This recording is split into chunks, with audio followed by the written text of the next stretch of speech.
So is it for real? Do they want to sell Spain to save the Republic? The year 1937 dawns over Spain like a shadow that stretches, devouring hope. More than a year has passed since the nationalist uprising fractured the country, and the initial optimism for a quick victory by the government of the Second Republic has vanished in the smoke of the battlefields. The war is no longer an outburst of revolutionary fervor. It is a war of attrition, a constant bloodletting of men and resources that is putting the Republic against the ropes, leaving it in with no way out. Militarily, the outlook is bleak. At the beginning of the year, the important city of Malaga has fallen, and during the summer and autumn, the entire northern front, the industrial belt of Bilbao, Santander, and finally Asturias, collapses. This loss is not just a territorial defeat, it is a mortal blow to the industrial and mining capacity of the Republic. Battles like the one at Brunet, conceived as a bold Republican offensive to relieve the pressure on Madrid, become Pyrrhic victories. At best, they are Pyrrhic victories, and at worst, pointless slaughters, costing tens of thousands of lives in exchange for minimal gains that are lost just weeks later. And here lies the key to the Republic's suffocation: the Non-Intervention Committee. Born in London in 1936 with the supposedly noble aim of preventing the Spanish conflict from escalating into a European war, this pact soon revealed itself to be a farce. The rebel side, unified under the command of Franco, advances slowly but relentlessly, better organized and above all, much better armed. While democracies like France and Great Britain closed their borders and officially embargoed the sale of weapons to the legal government of Spain, the fascist powers had no such qualms.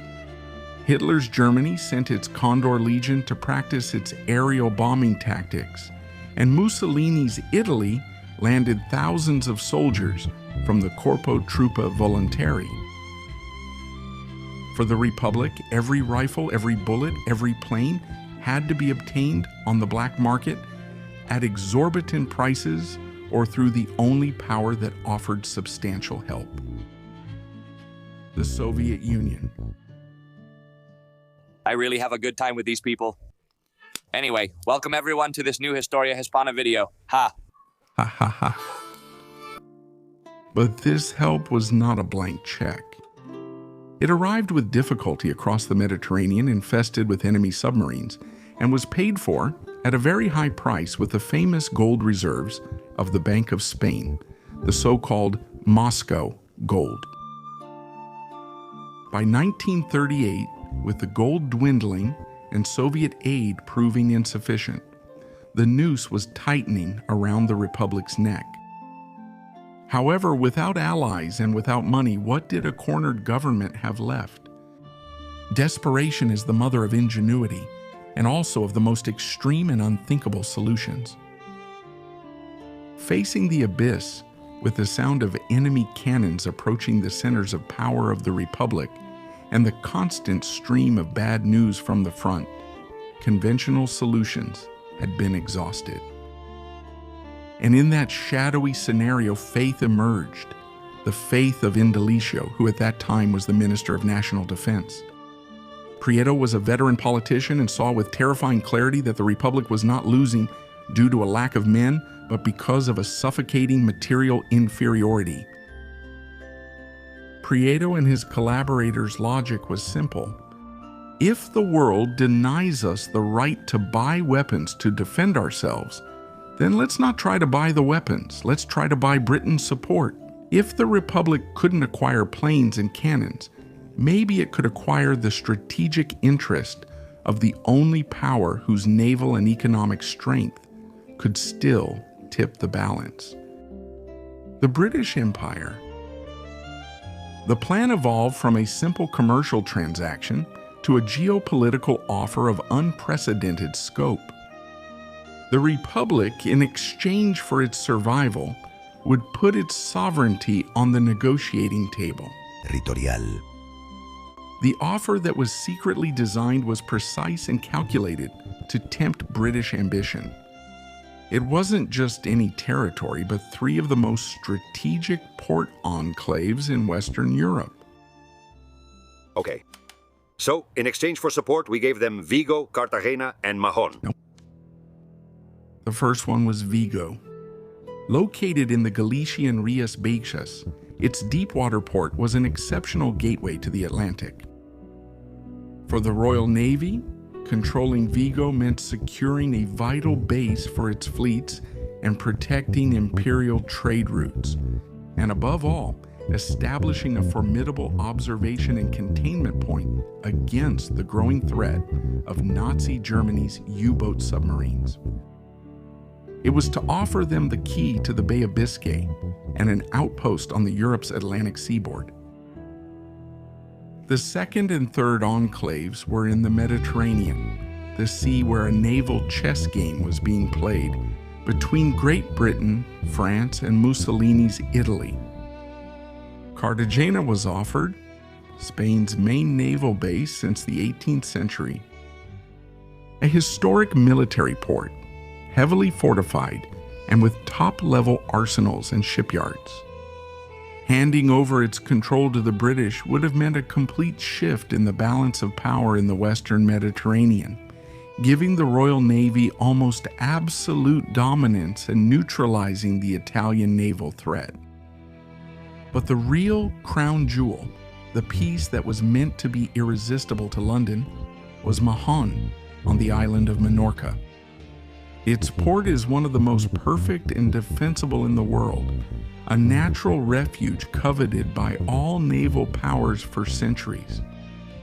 The British themselves had controlled it in the 18th century and knew its immense value. From Mahon, you can control the sea routes between France, Italy, and North Africa. For Great Britain, having a base on this island was like driving a dagger into the heart of Mussolini's Mediterranean ambitions and ensuring total control over the communications of its main rival in the area. In exchange for ceding control of these three strategic pillars, probably through a very long-term Hong Kong-style lease, the Republic was asking for more than just money. It demanded the means to win the war.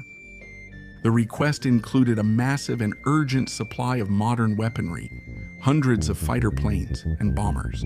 In order to look the Condor Legion in the eye, they needed long-range artillery pieces, tanks, and a constant flow of ammunition. Do you find this fact interesting? Well, you know what to do. Subscribe to Historia Hispana. It was, essentially, a desperate attempt to mortgage part of the national territory to save the rest of the country, a plan born from the darkest kind of pragmatism, whose execution now depended on the silent and calculating response from London. The desperate offer from the Spanish Republic crossed the English Channel not as a shout, but as a whisper loaded with strategy and gunpowder. It landed in the quiet corridors and offices of Whitehall and the Foreign Office, where the fate of Europe was decided among cups of tea, strategic maps, and cigar smoke. Here, in the heart of the British Empire, Indalecio Prieto's secret plan ceased to be a measure of survival and became a complex geopolitical problem. The Spanish proposal unleashed a silent but fierce struggle within the British establishment itself. A battle between the temptation of a unique strategic opportunity and the reality of a foreign policy dominated by the fear of another war. On one side were the men of the Admiralty. For them, the Republican offer was not a proposal, it was a dream come true. For generations, the Royal Navy had based its global dominance on a network of enclaves and strategic ports, and the Spanish offer served up three of the most coveted pieces on the European board on a silver platter. On the Admiralty's maps, control of Mahon was a historical obsession, the key to closing off the Western Mediterranean. Combined with the possession of Gibraltar and control of the Suez Canal, a foothold in Minorca would turn Mussolini's Mare Nostrum into a British lake. Cartagena offered a first-class operational base, and Vigo represented the perfect solution to the growing headache caused by German submarines in the Atlantic. In a world that was inevitably sliding toward war, the Republican offer was a godsend, a golden opportunity to strengthen the empire's naval power at minimal cost and prepare for the conflict that everyone saw coming. We must do whatever it takes for the Republic. There will soon be a new war in Europe, and we will be safe. For these military men, the ideology of the Spanish government was secondary to the geostrategic advantage. However, this purely military vision clashed head-on with the wall of political reality, embodied in the figure of Prime Minister Neville Chamberlain. Chamberlain, along with most of his conservative government, was the architect of the policy of appeasement. His doctrine was based on the belief that the horrors of another great war could be avoided by making concessions to the territorial ambitions of Hitler and Mussolini. From this perspective, intervening in Spain in favor of the Republic was madness, the absolute antithesis of his policy. It would be a direct provocation to the fascist powers, confirming their suspicions of an international plot against them, and, most likely, hastening the outbreak of the war, which Chamberlain desperately tried to avoid. In fact, even the British government was the main driving force behind the Non-Intervention Committee. To so flagrantly and secretly violate its own policy would have caused a major scandal and an unsustainable diplomatic humiliation if it were ever discovered. But Chamberlain's calculation went beyond diplomacy.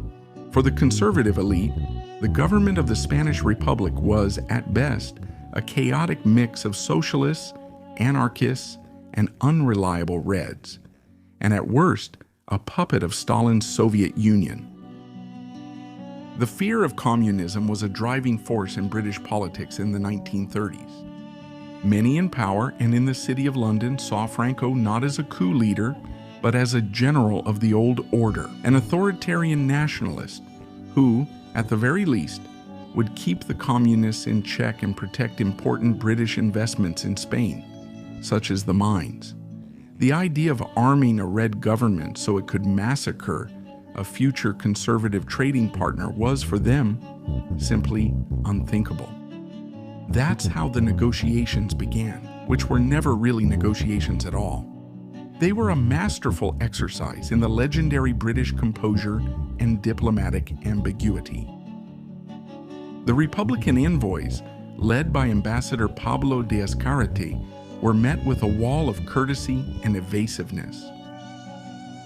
They were received at the Foreign Office. Their desperate proposal was listened to with a serious expression. They were told of His Majesty's government's sympathy for the difficult situation of Spanish democracy, and they were promised that the matter would be studied with due attention. But a concrete answer never arrived. It was a yes that was never spoken, and a no that was hidden behind a veil of consideration. This diplomatic theater had a cruelly pragmatic purpose. Great Britain was not interested in a quick victory for Franco, since that would mean a strong Spain indebted to Hitler and Mussolini, upsetting the balance of power. Therefore, stringing the Republic along, keeping a small flame of hope alive, served to encourage them to keep going, to keep fighting, to keep bleeding themselves dry, and, in the process, to keep wearing down the resources that Italy and Germany were investing in Franco. I think these Brits are just stringing us along even more. This is a waste of time. And we don't have time. The British were playing their own game, one in which the Spanish Republic was a useful pawn, but ultimately expendable. For the Republican diplomats, every meeting was an agony, an attempt to sell the family jewels to a buyer who praised their brilliance, but never decided to take out his wallet while watching through the window as the house burned down. The irresistible strategic offer had collided with the immovable object of British policy. The plan, even before being formally rejected, was already mortally wounded in the corridors of London. Time for a government at war is the most valuable resource, and the time that the Spanish Republic lost waiting for a response from London ran out without ever receiving a formal reply. There was no official letter of rejection, nor a formal meeting. Nowhere was the refusal communicated. Britain's refusal was a silent slam of the door, an eloquent diplomatic void. The proposal was simply left to die in the drawers of the Foreign Office. The hope for British intervention, the last major strategic gamble of Prieto's government, faded for the same reasons that had kept it in suspense. Chamberlain's policy of appeasement was non-negotiable, and the fear of a total war with Germany far outweighed any strategic advantage that Spain could offer. The British government had weighed the risks and had chosen, as it would do a year later in Munich, to sacrifice a European democracy on the altar of a precarious peace. The failure of the operation not only confirmed the international isolation of the Republic, it also exposed the fractures running through its own internal structure. Prieto's plan had been a highly secret maneuver, but not everyone on the Republican side would have looked favorably on the ceding of sovereignty. For the communists, led by Juan Negrin, who would eventually replace Prieto, the only reliable alliance was the one offered by the Soviet Union. For the anarchists and the more nationalist Republicans, the idea of handing over Spanish ports to an imperial power like Great Britain would have been considered an intolerable betrayal, a final humiliation. Although the plan was never made public, its failure within the inner circles of power had consequences. It soured relations between the different factions, increased distrust toward the moderate socialists, and strengthened the position of those like Negrin, who advocated for all-out resistance under the slogan, "To resist is to win," relying more and more on Soviet aid. Psychologically, it was a devastating blow. It represented the end of the last hope of finding a savior in the West. The door to London had closed for good. The door to Paris was already closed. The Republic could only look east now toward one ally, the USSR, which was too far away and had its own geopolitical priorities. The secret plan to hand over control of the Spanish ports dissolved into silence, becoming little more than a footnote in the diplomatic archives. But in its failure, this episode leaves us with a raw and honest portrait of the Spanish Civil War and the 1930s. 1930. Inevitably, the question arises, what would have happened if Great Britain had accepted? It's impossible to know. Perhaps a flood of cutting-edge British weapons would have rebalanced the military situation, giving the Republic the means to resist and even win. But it's just as likely, if not more so, that such direct British intervention would have set off the European powder keg. Hitler and Mussolini would not have stood idly by, and Spain could have become the first open battlefield of the Second World War, a year before the invasion of Poland. A yes from London could have saved the Republic or consumed it in an even greater fire. The true legacy of this story is not in what could have been, but in what it reveals to us. It shows us a government abandoned by the Western democracies, driven to such a level of desperation that it considered mortgaging its own sovereignty as the only way out. It's the perfect example of realpolitik, the cold and pragmatic doctrine where national interests and the fear of a greater risk always outweigh ideological solidarity. The Republic was not defeated solely by the military superiority of its enemies, but also by the calculated indifference of those who should have been its friends. This secret operation leaves us with a question. Was it an act of betrayal or the last attempt to save the Republic in Spain? Let me know in the comments what you would have done if you were in their place.